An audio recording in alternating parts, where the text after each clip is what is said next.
धन्यवाद लीना, आपने तो मतलब पूरा पता नहीं कहाँ चढ़ा दिया सब बोल के। ऐसा कुछ नहीं है, कोई भी संस्था, कोई भी जो इस तरह के कार्य हैं वो टीम वर्क से होते हैं। किसी का थोड़ा ज़्यादा योगदान हो गया, किसी का कम, वो एक अलग बात हो गई, तो ऐसी बात नहीं है। अभी हमारी डॉक्टर जैन ने महिलाओं के स्वास्थ्य को लेकर के नारी सशक्तिकरण की बात कही, और जो आज का हमारा ये विषय है जेंडर इक्वलिटी, इसकी भी देखा जाए तो बुनियाद यही है कि अगर हम लोग शारीरिक, मानसिक, सामाजिक, आर्थिक, आध्यात्मिक हर स्तर पर स्वस्थ होंगे, तभी हम कहीं किसी ऊंचाई को छू सकते हैं। जहाँ तक बात है स्वास्थ्य की, अभी वाव इंडिया का ही एक हम उदाहरण आपको देते हैं, और हम डॉक्टर जैन की ही तरह से कहेंगे कि आप लोग प्लीज बुरा मत मानिएगा। हम लोग जब से वाव इंडिया बना है, बल्कि उससे भी पहले से जब आईपेक्स लेडीज क्लब हम लोगों ने बनाया था, तब से हम लोग हर महीने कम से कम 8-10 हेल्थ चेकअप वर्कशॉप्स रखते थे, और उसमें हमारा मकसद उनको दवा या कोई विटामिन देना नहीं होता था। हमारा मकसद होता था अवेयरनेस क्रिएट करना, और हमें बड़ा ताज्जुब होता था जब हम देखते थे कि हमारे जैसे सोसाइटीज में रहने वाले पढ़ा लिखा तबका जो है, उनकी महिलाओं को जब उनका हीमोग्लोबिन चेक किया जाता था तो 9 उनका आ रहा है, और वो खुश है कि हमें तो कुछ भी नहीं है, हम तो बिल्कुल स्वस्थ है। ना उनका अपने डाइट के बारे में कोई उनका प्लान है, ना कुछ है। फैमिली के बारे में जरूर है, फैमिली में जरा सा किसी को कुछ हो जाए उसको फौरन वो लोग उसके लिए भागी भागी फिरती है, अपनी हेल्थ को नेग्लेक्ट करती है। ये बात वास्तव में सही है। अभी भी लाइफ केयर में 1 मार्च से 8 मार्च तक जो है कई चीज़ों के लिए चेकअप की व्यवस्था कराई गई थी, और उसके साथ में अरुण इमेजिंग सेंटर पर कुछ सब्सिडी देकर के वहाँ पर भी कुछ टेस्ट वगैरह की व्यवस्था थी। हम लोगों ने बार बार उसको फॉरवर्ड किया अपने उस बैनर को और उस मैटर को। हमें नहीं मालूम कि कोई अच्छा रिस्पॉन्स आया है, क्योंकि हमारे पास किसी ने भी पहुंच नहीं की कि पूर्णिमा जी हमें हमारा नंबर दे दीजिए जिससे कि हम वहां जाकर के अपना चेकअप करा सकें। हम लोग डॉक्टर्स लोग, चूंकि वाव इंडिया दिल्ली गायनेकोलॉजिस्ट फोरम की सिस्टर ऑर्गेनाइजेशन है, तो ये तो हमारा सौभाग्य है कि डॉक्टर्स हमारे साथ आगे बढ़कर काम करने के लिए आते हैं, लेकिन फिर भी हम लोग ध्यान नहीं देते हैं, उसको अवॉइड करते हैं। इससे बड़ा दुर्भाग्य हम नहीं समझते कि हम लोगों का कुछ और हो सकता है।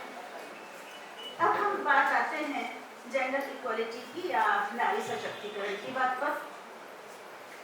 भारत एक ऐसा देश है जहाँ की हजारों सालों से, वैदिक काल से और उसके बाद पौराणिक काल आ गया, उसके जितने भी समय से आप कह लीजिए, नारी को हमेशा बराबर का ही नहीं बल्कि ऊंचाई का दर्जा दिया गया है। एक वक्त ऐसा था कि जब तक नारी अच्छे से पढ़ लिख कर अपने पैरों पर खड़ी नहीं हो जाती थी, और उसके साथ साथ बहुत सारी कलाएं जिनमें युद्ध क्रियाएं भी होती थी, राजनीति भी होती थी, सब चीजें होती थी, उसके बाद उसका विवाह किया जाता था, वो भी उसके मन पसंद के लड़के के साथ। उसको पूरी आजादी थी काम करने की, समाज में रहकर राजकाज में बराबर की मंत्रणा हो दिया करती थी।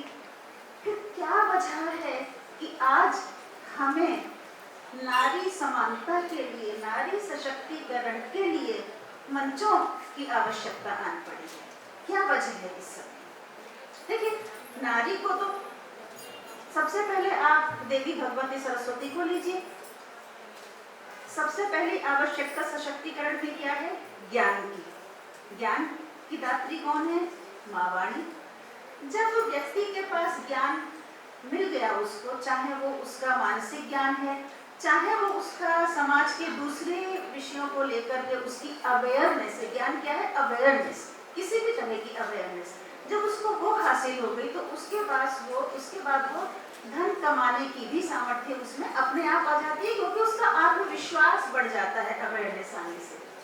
तो उसकी देवी कौन है? माँ लक्ष्मी। और जब आपके पास अवेयरनेस आ गई, ज्ञान आ गया, शिक्षा आ गई, धन आ गया, ही जाएगा। और उस बल की दात्री कौन है? माँ दुर्गा। तो ये जो 3 खास डिपार्टमेंट हैं, ये नारी शक्ति के पास हैं। इसके अलावा जितने भी हमारे देवी देवता हैं, उन सबको आप देख लीजिए, किसी की भी पूजा उसकी शक्ति के बिना नहीं होती। शिव जी को पार्वती के साथ, राम को सीता के साथ, कृष्ण को उनकी शक्तियों के साथ, विष्णु को लक्ष्मी के साथ। किसी भी देवता को देखिए, बिना शक्ति के किसी भी पुरुष देवता की पूजा अधूरी मानी जाती है। तो क्या वजह है कि इतना सब कुछ होते हुए भी आज हमें अपनी समानता के लिए, अपने सशक्तिकरण के लिए भीख मांगनी पड़ रही है। और एक बात बताएं, भीख मांगने से सम्मान नहीं मिला करता है। सम्मान मिला करता है जब हम खुद को उस ऊंचाई पर ला करके खड़ा करेंगे, जब हम खुद अपने महत्व को पहचानेंगे। हमें सबसे पहले आकलन करना होगा कि हम कहाँ खड़े हैं, कहाँ पहुंच सकते हैं, और इसके लिए जो कुछ हमारे पास, जिसके पास जो भी योग्यता है, उसको एनहेंस करना होगा। अगर आप उसको लेकर के एक जगह बैठे कि अरे हम सोच के बैठ जाएं कि हमको तो लिखते हैं, हम तो ये सब करते हैं, हमें आगे और पढ़ने की क्या जरूरत है, ठीक है, जो है सो है, तो हम वही तब तक के रह जाएंगे, आगे हम कुछ नहीं कर पाएंगे। तो जरूरी है कि हम फिजिकल हेल्थ के साथ साथ अपनी मेंटल हेल्थ पर भी ध्यान दें। और मेंटल हेल्थ के लिए बहुत जरूरी है कि हम स्पिरिचुअल हेल्थ पर, आध्यात्मिक स्वास्थ्य पर ध्यान दें। आध्यात्मिक स्वास्थ्य वो नहीं है कि हम मंदिरों में जाकर के घंटियां बजाएं, नहीं। आध्यात्मिक स्वास्थ्य है, योग कीजिए, प्राणायाम कीजिए, ध्यान कीजिए, अध्यात्म से संबंधित बहुत सारे डिस्कशंस होते हैं, वो सब सुनिए, अपने अंदर झांक करके देखिए। सबसे पहली आवश्यकता है अपने अंदर झांक करके देखने, बाहर ढूंढने से कुछ नहीं मिला। तो और इसी दिशा में हमारा जो वाव इंडिया है वो आगे है, और इसी तरह के हम लोग जो कार्य करते रहते हैं, उनका हम यहाँ पर एक रिपोर्ट कह लीजिए, हम यहाँ पर देने के लिए लीना ने हमें बुलाया है। हमारा 8 मार्च को आखिरी प्रोग्राम हुआ था, इसी जगह पर हुआ था, ऊपर यहाँ पर एक दूसरा ऑडिटोरियम है। इतना सक्सेसफुल रहा, वो जितने भी हमारे वॉलंटियर्स हैं, सब ने इतने उत्साह से उसमें पार्टिसिपेट किया कि वास्तव में आज तक भी उसके वीडियोस हम शेयर करते हैं तो बहुत सारे लाइक्स मिलते हैं। उसके बाद 8 मार्च को हुआ था, उसके बाद ये कोरोना जो था ये बढ़ता चला गया, और सब लोग अपने अपने घरों में बंद होकर के रह गए। उससे पहले हम लोग वर्कशॉप्स करते थे, जिसमें हम डिस्कशन रखते थे हेल्थ के ऊपर, लोगों को कुछ महिलाओं को कुछ बनाना सिखाते थे, जिसको जो आता है वो आकर के अपना योगदान वहाँ पर दिया करते थे। और साल में 2 बार हमारे सांस्कृतिक कार्यक्रम होते थे, जिनमें जो ये महिला दिवस का कार्यक्रम होता था, इसमें हम अवार्ड सेरेमनी भी करते थे, और उसमें अपने एक्सीलेंस और एप्रिसिएशन अवार्ड के साथ साथ हमने लेजेंडरी अवार्ड भी देना आरंभ किया था, जो हम संस्था से बाहर की जो पर्सनालिटीज हैं उनको दिया करते थे। और एक बात बता दें, इस काम के लिए हर कार्यक्रम के आयोजन में धन की आवश्यकता होती है। हम लोग धन की कितनी डिमांड करते हैं, हमारे सारे सदस्य जानते हैं। हमारी जो ईयरली मेंबरशिप की जो हमारे चार्जेस हैं वो 200 रुपीज़ हैं। 200 रुपीज़ में क्या होता है, हम लोग सब आपस में कंट्रीब्यूट करके, ये थोड़ा बहुत पार्शली हमें कहीं से स्पॉन्सरशिप मिल जाती है, अदरवाइज हम लोग आपस में सब कंट्रीब्यूट करके ये सारे कार्यक्रम करते हैं।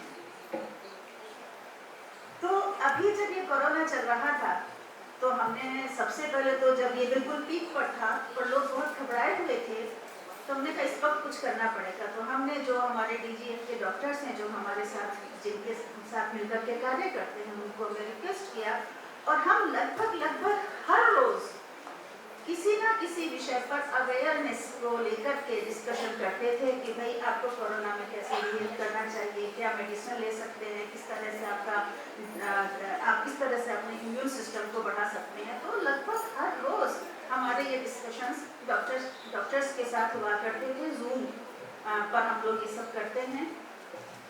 जब धीरे धीरे कुछ कम होना शुरू हुआ, तो हम लोग फिर सांस्कृतिक गतिविधियों की तरफ बढ़े।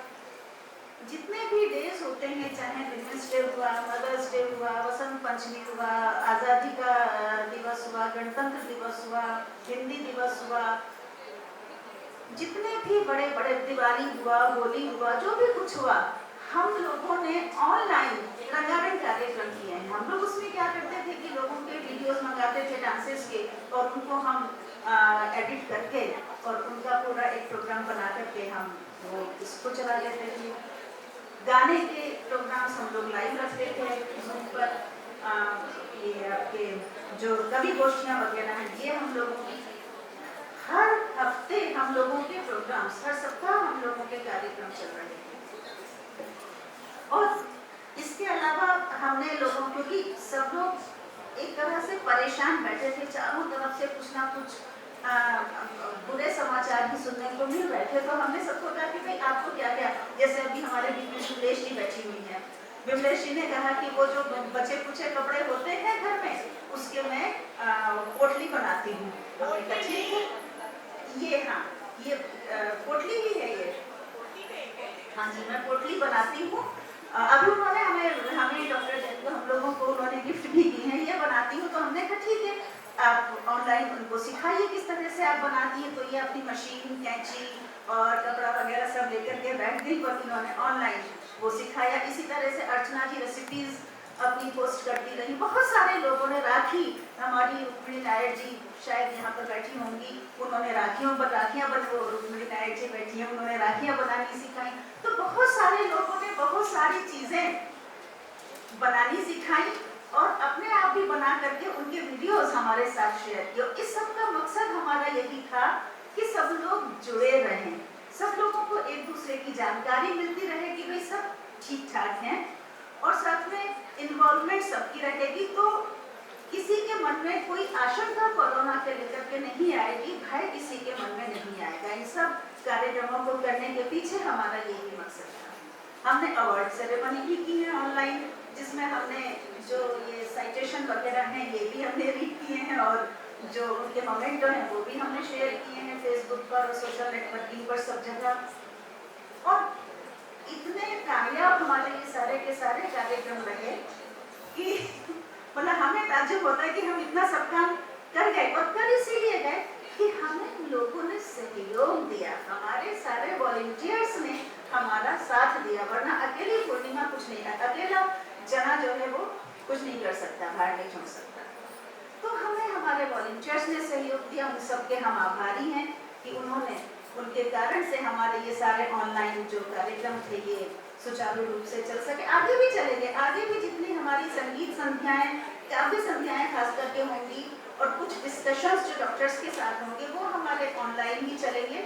इस तरह के प्रोग्राम, जैसे अभी हम मदर्स डे पर मई में एक और प्रोग्राम करने की सोच रहे हैं। तो आज जो हम लोग अवार्ड सेरेमनी नहीं कर सके, क्योंकि ये बड़े शॉर्ट नोटिस पे ये प्रोग्राम हमने तैयार किया था, वो हम मदर्स डे पर उसको करने की योजना बना रहे हैं। तो इस तरह के प्रोग्राम्स फिजिकल होंगे, लेकिन ये जो होते हैं सब ये हमारी वेबिनार्स हुआ करेंगी। तो ये हमारा इस जो है साल का पूरा लेखा जोखा था। और इसी के आखिर में एक कुछ पंक्तियां हम जरूर कहना चाहेंगे। सबसे पहले तो हम चाहेंगे कि जितने भी हमारे वॉलंटियर्स हैं वो आगे भी हमें इसी तरह से योगदान देते रहें, जिससे कि वाउंडिया का जो लक्ष्य है कि हर नारी पढ़ी लिखी हो, हर नारी पूर्ण रूप से सशक्त हो, उस लक्ष्य को हम प्राप्त कर सकें।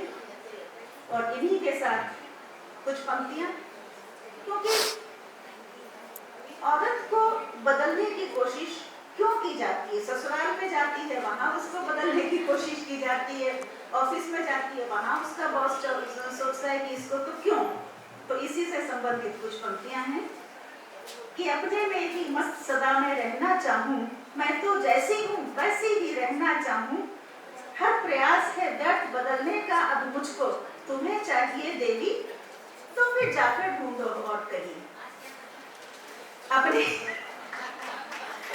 अपनी मर्जी से ही मैं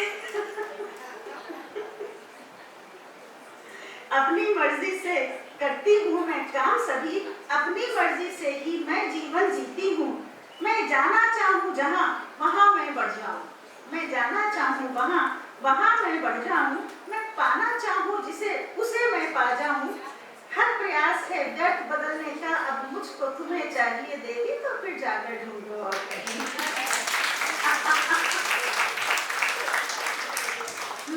पंखों से दूर गगन में जाती हूँ, मन के पंखों से दूर गगन में जाती हूँ और मस्त हवा की हम चोली बन जाती हूँ।